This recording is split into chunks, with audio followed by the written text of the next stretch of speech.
Hello, this is my video on the vest, and first thing I would do is sit the patient up in a semi to a high follows position.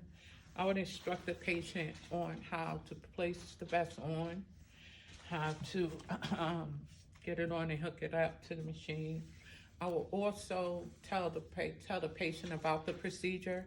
I will tell the patient how to cough. And in this case, we're going to use the huff cough.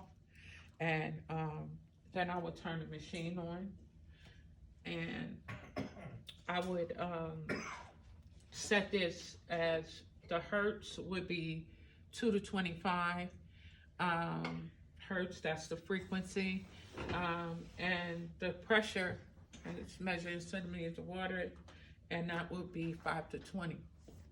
So I'll go ahead and start that. So set the timer to 20, anywhere between usually 20 to 30 minutes. Okay, and then we'll have every cycle would be 10 minutes. So after I've told the patient what to do and everything, after every 10 minutes, it'll be one cycle, I would instruct the patient to cough, and we would use the huff cough. That's it.